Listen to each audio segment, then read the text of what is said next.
Assalamualaikum warahmatullahi wabarakatuh. Ketemu kembali dengan channel Ibrah Fatih. Saat ini saya bersama dengan Kang Hudan Tardiri, Ketua BUMDes atau Badan Usaha Milik Desa Sadeng Rejo, Kecamatan Rejoso, Kabupaten Pasuruan. Beliau membuka usaha desa ini dengan apa nih, Kang?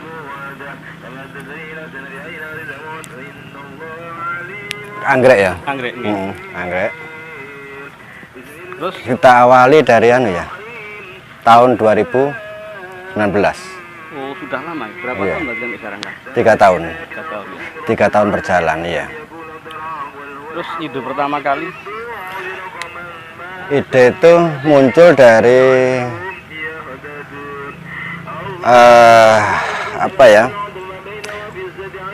keinginan untuk memajukan desa. Sama teman-teman pemuda-pemuda yang lain, kita berpikir bagaimana untuk menaikkan nama Desa Sadeng Rejo. Terus kita cari usaha apa yang bisa menaikkan itu, sekaligus usaha itu menjadi rujukan usaha warga desa. Jadi nanti dengan adanya satu usaha itu, warga-warga itu bisa mencontoh atau bisa mendukung tentang aktivitas usaha tersebut. ini sudah menjadi model ditiru oleh pilot project wilayah mana saja, Kang? Nggak ada Mas Ian. Jadi ini kayaknya sih untuk BUMDes loh ya. Untuk BUMDes dimasuk di usaha anggrek itu kayaknya satu-satunya sih. Di Kabupaten Pasuruan? Di kabupaten, mungkin di Indonesia. Iya, di Indonesia belum ada BUMDes yang bermain di anggrek ya. Terus begini, Kang, anggrek itu kan rata-rata biasanya kan ditanam di dataran tinggi ya. Kan butuh cuaca yang sejuk. Pasuruan kan panas, kan. Ya. Terus kok bisa? Itu yang aneh. Nah, itu juga kenapa kita masuk ke anggrek ya. Jadi yang dulu-dulu mindset masyarakat itu anggrek identik dengan dataran tinggi. Tentu ada memang anggrek itu yang di dataran rendah. Ada memang. Jadi termasuk dendrobium. Jadi kita mencari usaha yang fenomenal ya, yang bisa menaikkan rating tadi kan judulnya awal kan. Nah, akhirnya kita ketemu anggrek. Bagaimana caranya anggrek ini bisa masuk di dataran kita yang notabene 5 ya. DPL 5 meter lah ya, kalau nggak salah 5 meter 10 meter lah. Jadi utara kita itu kan sudah laut. Itu akhirnya muncullah anggrek. Bagaimana caranya bisa hidup di dataran rendah. Iya. Terus selama ini untuk pemasaran gimana? Pemasaran kita sudah ada. Jadi kita sebenarnya sudah selesai untuk masa pasaran. Pasar itu kita ada di Malang ya. Kita kembali ke Malang. Kembali ke dataran tinggi. Dataran tinggi lagi. Jadi unik. Dari dataran tinggi ke dataran rendah kita lagi gitu. Kita ke sana karena kan bagaimanapun juga warga masyarakat kita itu masih identik dengan dataran tinggi. Nah, kalau yang ya kita masih baru lah. Ya kan dataran rendah kan masih baru-baru. Tentu sudah ada dulu itu sudah ada. Apalagi Pasuruan itu dulu pernah yang namanya Pak Muling itu ketua Perhimpunan Anggrek Indonesia. Itu Pasuruan loh ya. Sejarah Pasuruan, ketua umumnya itu Pasuruan. Tahun berapa? Tahun 2000-an. Lama sudah tahun 90-an dulu kalau nggak salah itu. Sejarah mencatat itu. Jadi yang namanya Pak Muling itu di orang rumahnya Pasuruan Prigen sana. Itu besar sekali dan beliau yang merintis perhimpunan. Insya Allah kalau nggak salah itu Perhimpunan Anggrek Indonesia itu ya beliaunya itu. Justru Pasuruan ya yang punya. Malah di dataran rendah ya? Dataran tinggi Prigen. Oh iya. Tapi kan Pasuruan kan rata-rata kan panas, Kang ya? Panas ya. Cuma untuk Prigen aja yang dataran tinggi. Terus selama ini kendalanya dari ini pembibitan ya, pembibitan ya? Bukan, kita mulai dari langsung pembesaran menuju pembungaan. Oh, tadi sudah bisa produk ya? Iya, langsung bunga. Karena kalau kita di pembibitan, di botolan, kita sulit. Karena anggrek itu, kalau tidak salah sih ya, salah satu tanaman yang tidak dibekali untuk hidup mandiri. Harus ada inangnya ya. Harus ada anunya, harus ada bekal nutrisi, makanan, apalah gitu kan. Tapi kalau di alam liar dia nempel. Nah, kebutuhan nutrisi dari luar gitu. Mungkin sih. Terus Kang, ini mungkin buat pemirsa, rahasianya gimana sih sukses untuk memperbanyak? Tapi anu Kang, apa? Ini yang garis besar saja. Ya. Sukses membudidaya anggrek di daerah yang panas seperti Pasuruan. Telaten, sabar, istiqomah. Yang namanya telaten itu ya kita harus tahu, kita harus bisa berkomunikasi dengan tanaman. Apa sih maumu? Ya apa sih? Gitu kan, paling tidak. Tahu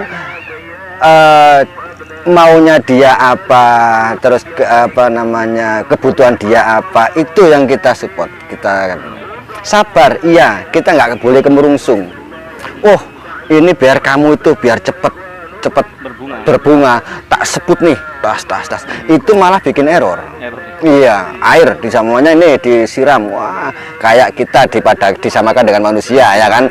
Wah, kita biar cepet tumbuh besar, ya kita kasih susu, minum terus, wah, ya diabetes juga. Oh ya, obesitas juga. Jadi tanaman pun seperti itu. Sabar ya, terus istiqomah.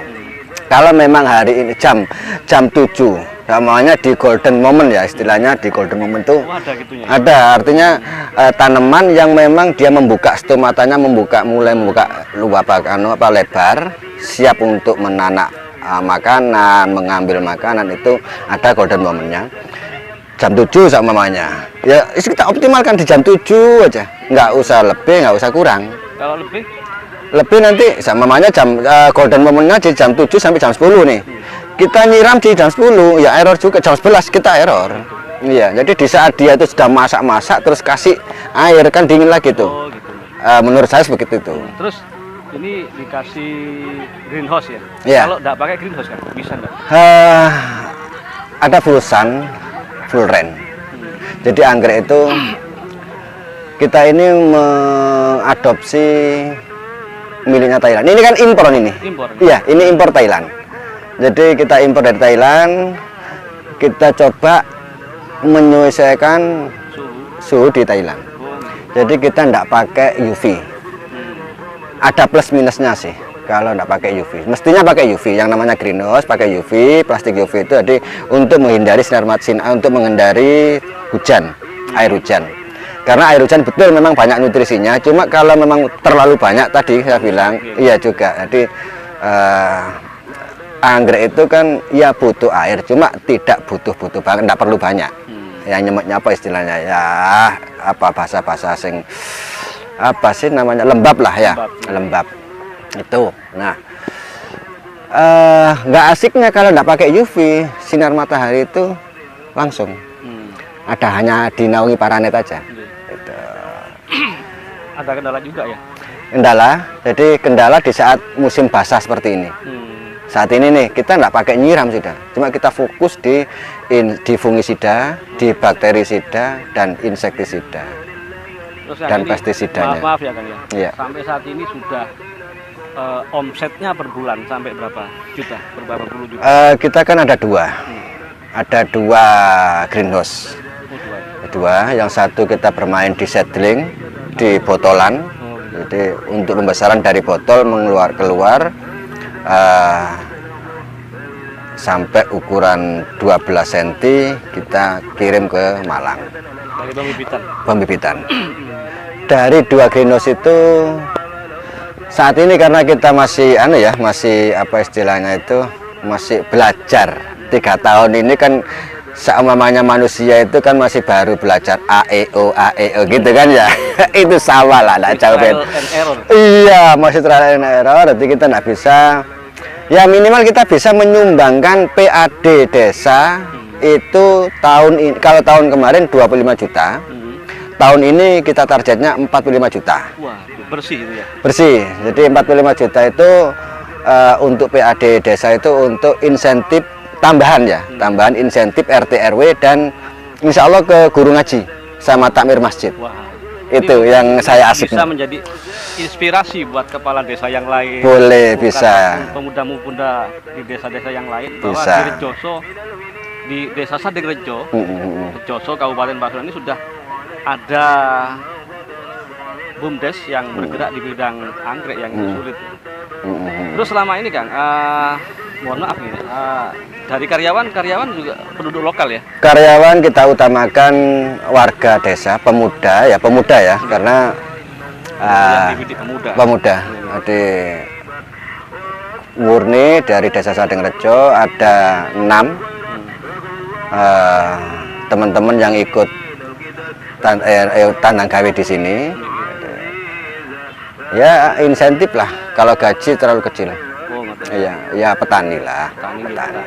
Ya. Tapi kan dapat ilmu Kang ya. Ada ya. Mereka akan bisa bisa mengembangkan bisnisnya sendiri. Harapannya begitu. Ilmunya kan yang mahal ini. Iya. Terus sampean sendiri Kang, belajar dari mana Kang? Saya itu belajar dari Malang, dari teman Malang. Jadi saya punya ini induk saya. Ini saya kan sebagai petani plasma juga. Oh gitu ya. Iya, jadi induk kita itu ada di sana yang sekarang menjadi PT Javina.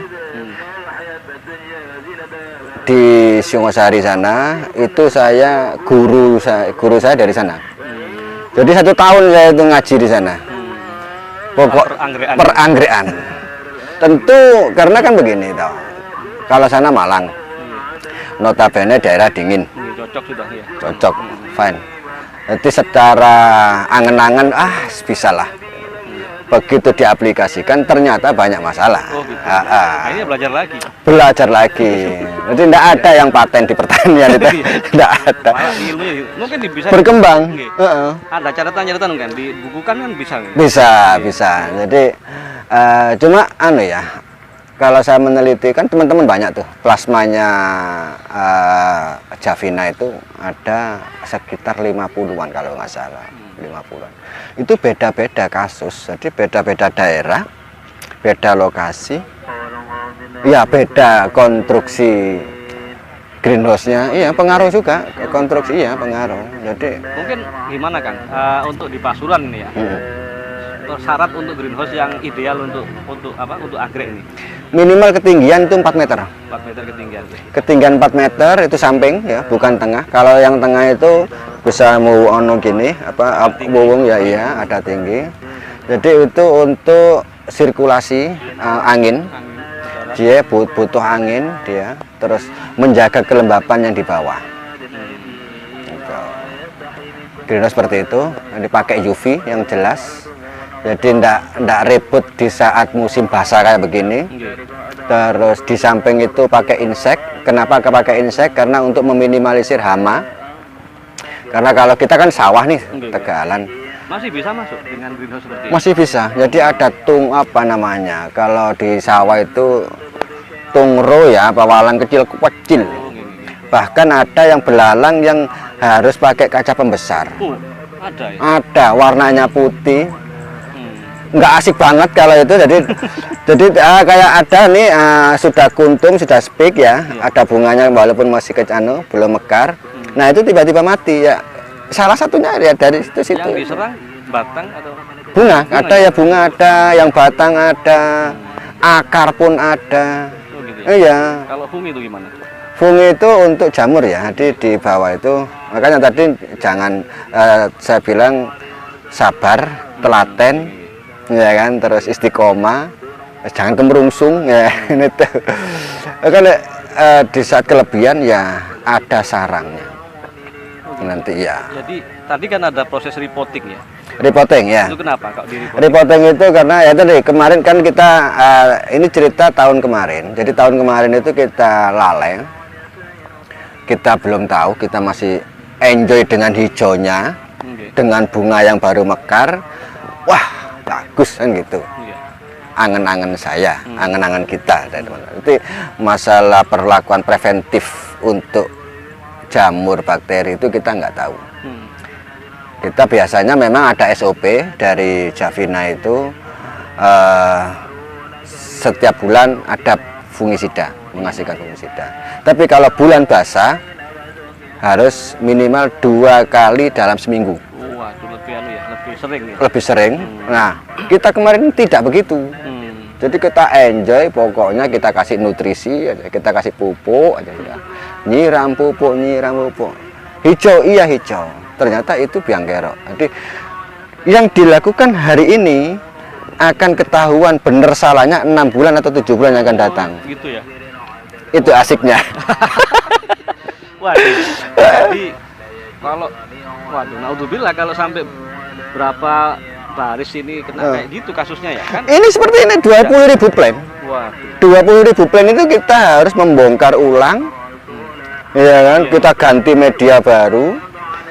Kita celupin ke bakterisida sama fungisida. Terus biar tidak stres kita kasih B1. Ya, B1 pil B1 gitu aja kita kasih di situ untuk biar nggak stres lama-lama baru kita reporting.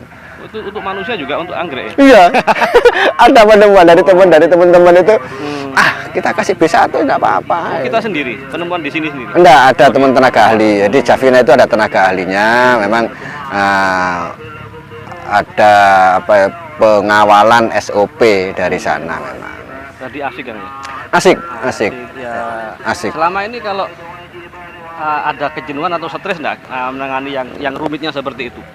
Tertantang malah. Ada tantangan sendiri bagaimana sih kamu kok bisa, dan kadang saya minta maaf atas kelalaian tahun kemarin. Iya. Sama anggrek itu saya begitu kadang. Saya minta maaf atas kelalaian yang kemarin, cuma hari ini saya reporting. Bukan saya maksud untuk menyakiti kamu, ya kan, tapi untuk kesehatan kamu ke depan. Wah, jadi dalam menanam anggrek ini juga ada unsur tasawufnya. Rokokan dulu kan? Oke, ya. Santai Kak. Rokokan kan. Ini ada gitu asiknya anggrek begitu. Di filosofi ya. Jadi para pemirsa bahwa memang pernah saya dengar Kang, kalau anggrek itu salah satu tanaman yang sangat sulit untuk dibudidayakan. Saya juga pernah beli dulu. Almarhum. Oh gitu ya. Iya. Saya belum tahu ilmunya. Ternyata memang rumit seperti itu. Tapi meskipun rumit pemirsa, ternyata Mas Hudan Dardiri ini berhasil Kang ya. Sudah. Amin, insya Allah gitu. Paling tidak sudah kita hasilkan 20.000 lebih pot. Jenis apa saja Kang? Ini kita dendrobium saja. Jadi saat ini kita fokus di dendrobium. Cuma ID-nya yang ada mungkin 300 ID, 300 macam. Jadi ada kita impor dari Thailand itu ada 50-an ID, terus yang selebihnya kita keriting endemi Indonesia. Oh gitu Ya. ya. Yang paling mahal jenis apa ya? Keriting ya, kalau memang sudah dewasa itu keriting. Itu endemi Indonesia itu yang mahal, itu spesies. Jadi ada yang memang jumlahnya di Indonesia itu sudah sedikit, terus langka, terus juga cara budidayanya itu naudzubillah sulit. Gitu lah. Kalau yang Thailand itu kita sebenarnya sih ya merem ya tidak bisa merem juga. Cuma kita optimis, yakin, tidak tahu kenapa di dataran rendah itu, kita sama-sama datang barengan impor, itu ada loh yang belum berbunga. Oh gitu. Iya. Berapa bulan? Kalau kita sih mulai 7 bulan, 6 bulan, 4 bulan sih kemarin. 4 bulan itu sudah mulai berbunga. Dari Kang ya, dari pertama kali yang paling kecil ya, itu sampai berbunga itu jaraknya berapa bulan? Macam-macam ya. Kalau memang sehat standar itu 4 bulan sudah mulai berbunga. Oh, punya saya dulu bertahun-tahun nggak? Itu nggak tahu. Apa yang salah itu? Kadang mungkin kita sama aja lah. Tapi intinya makhluk hidup itu kalau memang sudah siap, kemana lagi tujuannya kan begitu. Iya. Bunga yang mati kan. Iya, gitu. Sama saja manusia juga begitu. Terus kan. sampai saat ini, ya. pemasaran sampai menembus mana saja? Belum. Kalau di Malang sampai ke luar negeri, kita bukan hari ini tidak keluar negeri. Kita untuk mencukupi Indonesia saja, itu kekurangannya dari 100% nih. Kita hanya mampu 10%-nya. Memang 90%-nya kita masih impor. Impor ya. Iya. Padahal ini prospek Kang ya. Prospek banget. Ini jenis apa Kang yang di depan kita ini? Ini black pear. Nah, kebetulan ini kalau dari Thailand ini yang termahal. Saat ini ya di saya. Ini termahal. Jadi ini black pear ini satu pot ini 500.000. Waduh. Yang ini aja. Yang lain 60.000. Diangkat dulu Kang, diangkat dulu. Yang ini ya. Anu teleponnya itu. Oh.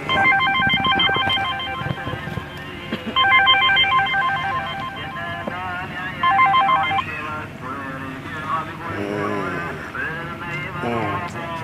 500.000. 500.000. Bayangkan sahabat, ini satu pot ini. Satu plan ya. Satu ya satu plan Satu ya. tanaman ya. Satu inilah ya satu. 500.000. Nah, Waduh. Yang termurah Kang, yang termurah. yang termurah 60.000 rata-rata ini. Rata-rata. Rata-rata 60.000. Satu plan, Satu pot lah. Satu pot lah. Satu ya. pot 60.000. 60.000. Bayangkan penghasilan yang bisa diraih. Mungkin pemirsa, kalau ada pemirsa yang misalnya mau ngaji ke sini Kang, belajar Monggo, kalau ngaji kita bukan ngaji loh ya, Iya. kita sharing. sharing Iya. bersama ya. Padahal usah. Alamatnya di Desa Sadeng Rejo, Kecamatan Rejoso, Kabupaten Pasuruan, Jawa Timur. Ya, Mas Hutan Dardiri ini sudah 3 tahun menggeluti anggrek dan alhamdulillah berhasil. amin amin. Sudah berhasil. Minimal sudah menyumbangkan PAD ke desa itu 40 juta per tahun. Ini 3 tahun awal Kang ya. Ya, 3 tahun Terus, awal. Kang Hutan juga mengembangkan usahanya sendiri, tetap masih di bidang anggrek. Di berapa hektar Kang? Insya Allah 1 hektar 3.000 meter, 1,3 hektar. Insya Allah masih ada. Oke, tips-tips mungkin bagi penghobi anggrek apa Kang kira-kira? Itu tadi, Hmm, sabar, telaten, istiqomah. Udah. itu saja. Iya. Hmm. Nggak usah kemerungsung. Kadang kan enggak, ya itu tadi. Kadang ibu-ibu ini yang aneh ya. Ibu-ibu ini yang baru beli, mentang-mentang baru beli, kasih sayang-sayangnya lagi sayang-sayangnya ya kan. Disiram terus. Main siram aja. Berangkat kerja disiram, pulang kerja disiram. Waduh, pokoknya asik banget lah baru. Awal seperti pengantin baru gitulah. Enggak gitu juga. Pokoknya dia awal slow aja. Oh, gitu. Iya, sabar, telaten. Ya, yang jelas semuanya pasti berbunga. Kalau memang kita telaten ya. Itu menurut saya begitu. Cuma saya berpesan untuk desa. Oh ya, untuk desa. Hari ini semua desa di Indonesia dana desa itu besar sekali. Nggih, nggih, nggih. Maksimalkan untuk meningkatkan PAD. Iya, iya. Itu yang saya inginkan, yang ingin saya suarakan. Peningkatan PAD terus. Berdayakan masyarakat, optimalkan ekonomi desa. Dengan dana desa itu dimaksimalkan, insya Allah Indonesia ini jaya. Iya, gitu. Yakin sudah. Ada kemandirian ekonomi. Kemandirian ekonomi nantinya. Selama ini kan kita hanya disuapi saja. Iya. Seperti pepatah Cina, lebih baik memberi jala daripada memberi ikan kan gitu. Betul itu. Kita kan 1 miliar lebih ya. Kalau di Sadeng ini kalau nggak salah 1,2. Gitu ya. Kalau sama untuk insentif kan itu DD ya. DD ADD itu 1,8. Kang, di Sadeng ini kan sering banjir kan. Pernah masuk ke sini enggak? Nah, itu dia. Ya, iya. Jadi Sadeng Rejo ini sudah desa terpencil. Iya. Kalau almarhum Ustadz Yasin dulu, Jalan Jawa bilang, Sadeng ini udele Pasuruan. Oh gitu ya. Nah, jadi dari barat jauh, dari timur jauh, dari utara jauh, selatan jauh. Nah, ini mulai dari saya belum lahir, ini sudah wilayah banjir. Banjir ya. Apalagi didukung dengan Tol gitu ya. pembangunan jalan tol yang arogan itu. Kurang drainasenya ya. Kurang drainasenya, mungkin ya begitulah proyek. Banjir banget di sini. Nah, masuk. Jadi ada 30 cm dari sini. Ini sampai ke pot ini. Enggak sampai. Jadi sampai di pucuk situ. Ya, itu enggak sampai ke pot. Cuma kalau akar pasti kerendam. Tapi alhamdulillah fine aja. Oh, enggak apa-apa ya. Enggak apa. Dari kelembapan enggak pengaruh. Alhamdulillah enggak ada. Enggak ada pengaruh. Cuma itu tadi bakteri yang jamur. Nah, dari banjir itu kita juga berangkatnya dari sana. Makanya kita tingkatkan PAD, kita maksimalkan dana desa menuju pada PAD yang tinggi. Nah, itu nanti harapannya saya itu pembenahan saluran irigasi di ada sungai 2 di sini, terus juga pokoknya di awal biang keroknya banjir di Sadeng, bagaimana cara membenahi itu di samping peningkatan ekonomi masyarakat. Itu yang saya PR saya selama ini sementara itu, dan yang saya ingin suarakan ke kepala desa yang lain, ayolah maksimalkan dana desa. Memang beliau ini teman saya di PMI dulu. Ya. Jadi selain petani tapi pemikirannya pemikiran maju. Iya. Ya. Tapi petani anggrek, pemirsa, petani anggrek itu petani bonafit ya. Gitu kan. Iya. Jadi ya itu. Tadi saya mengatakan bahwa sama-sama bertani. Ya. Lebih baik kan yang mahal gitu ya. Ini gimana filosofinya kan bertani anggrek ini? Dulu saya itu pernah waktu saya mondok di Tebuireng.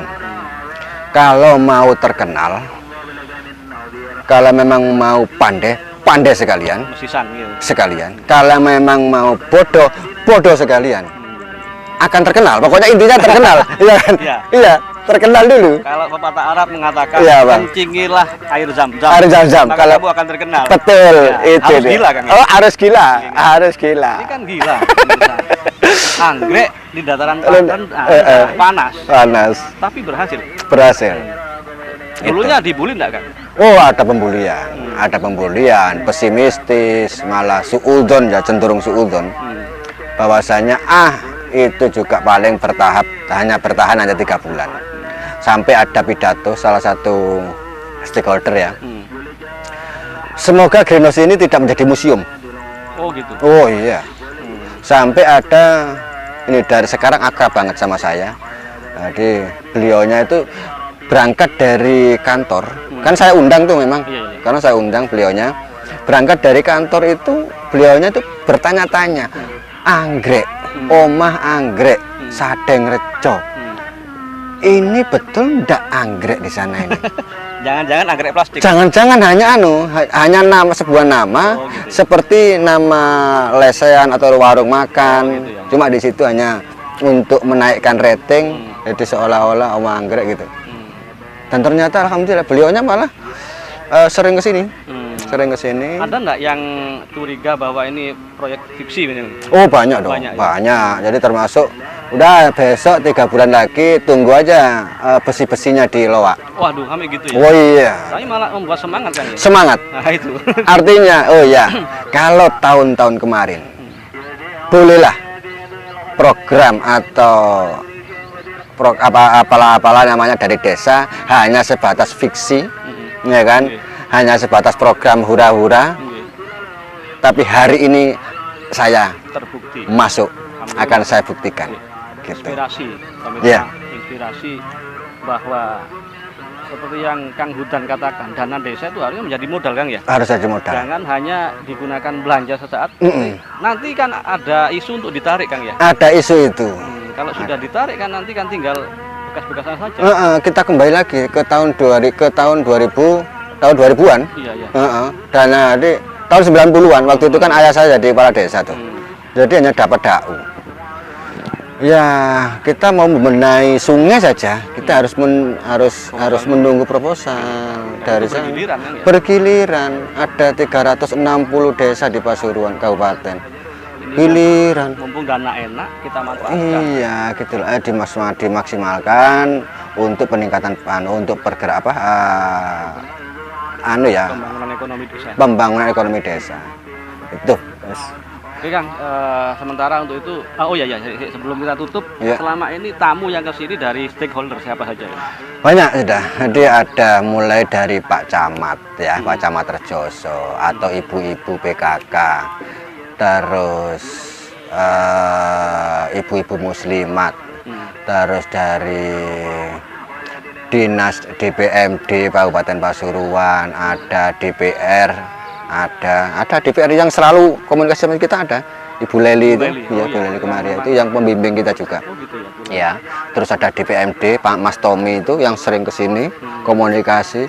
Ada juga Pak Hanis itu TPID itu yang sering komunikasi juga dari Kabupaten Pasuruan. Terus pernah ada event ke sini. Yang ini yang buka kan Pak Bupati ya? Pak Wabub, Iya. Pak Wabub ya. Iya. Pak Wabub yang Wabubnya. ya, ada yang Mujib ya? Gus Mujibnya yang ke sini. Terus ada satu event satu ketika pada jam yang sama, hari yang sama, tumplek-blek antara Pak Wabub dan Pak Bupati. Jadi satu di sini. Jadi satu acara.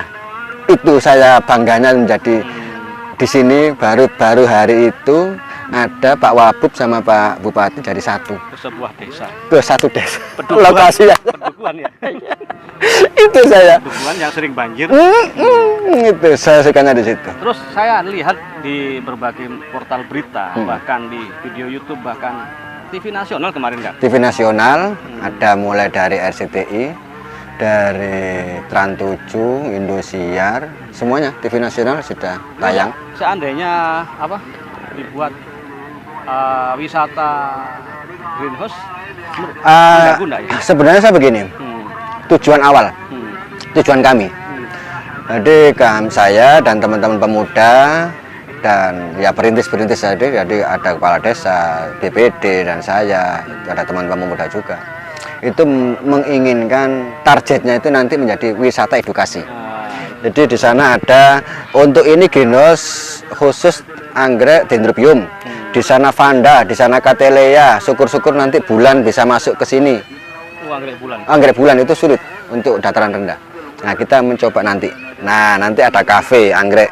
Nah, Ada kafe satu. Terus untuk wisata edukasi anggreknya.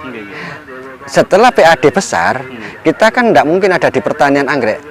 Tentu kita harus masuk pariwisata. bukan di pertanian masyarakat padi. Oh gitu. Nah, kita akan masukkan padi, cara bertani padi yang modern.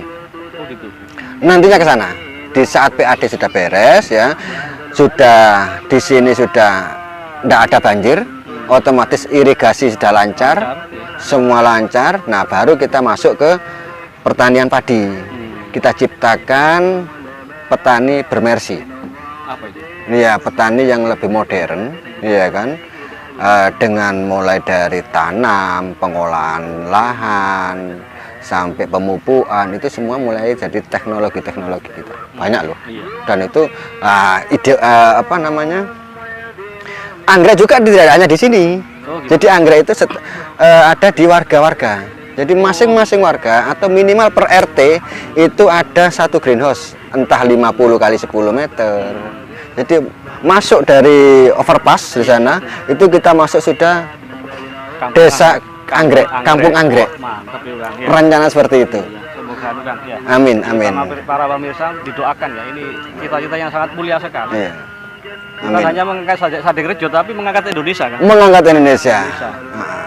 Jadi ke depan itu rencananya, amin, itu desa wisata anggrek. Kita kan banyak ya kalau kita masuk ke Batu itu kan ya wisata Iya, tanaman iya. Di Prigen juga ada kan? Ya ada Prigen, ada. Itu alangkah baiknya nanti, waduh, ada masyarakat akan pemasukan dari parkir, dari souvenir, ada dari homestay, dan sebagainya. Banyak. Karena anggrek ini memang tanaman bonafit yang iya, tanaman bonafit. Orang-orang kaya ya yang iya. Menengah ke atas lah ya. cerdasnya di situ. Jadi bertani langsung yang mahal-mahal. Langsung yang mahal. Makanya kalau memang mau terkenal, Gila dulu. Kencinglah air zam-zam maka kamu akan terkenal. Terkenal sudah. Bul zam-zam falan tutup. Awalnya dibully. Oh iya. Sukses. Harus, amin. Baik pemirsa, itu dulu bincang-bincang saya dengan Mas Hudan Dardiri, SPDI Kang ya. Iya, SPDI ya. Ini ya jadi ya lucu. Jadi di saat saya ditanya nih sama teman-teman, Kang, kok bisa di anggrek? Memang kemarin kuliahnya di mana? SPDI. Oh, itu ya. Artinya kan iya. Gitu. Iya, memang pendidikan kan tidak harus menjadi yang profesi kita tidak sesuai dengan pendidikan kan. Enggak apa-apa. Saya sendiri ya di situ juga tetapi nulis kan. Iya, nulis aja. Oke, baik pemirsa. Oke, siap. Semoga menginspirasi Siap. kita. Kita dukung terus ya. Jangan lupa ini di desa dusun ya? Ya desa lah. Desa Sading Sading Rejo. Rejo, Kecamatan Rejoso, Kabupaten Pasuruan. Mungkin yang mau tanya-tanya bisa di deskripsi, di komentar, dan Anda sekalian bisa bertamu ke sini, enjoy ke orangnya. Santai ya, santai. Lihat-lihat, tanya-tanya, kemudian ya belilah. Assalamualaikum warahmatullahi wabarakatuh. Waalaikumsalam warahmatullahi wabarakatuh.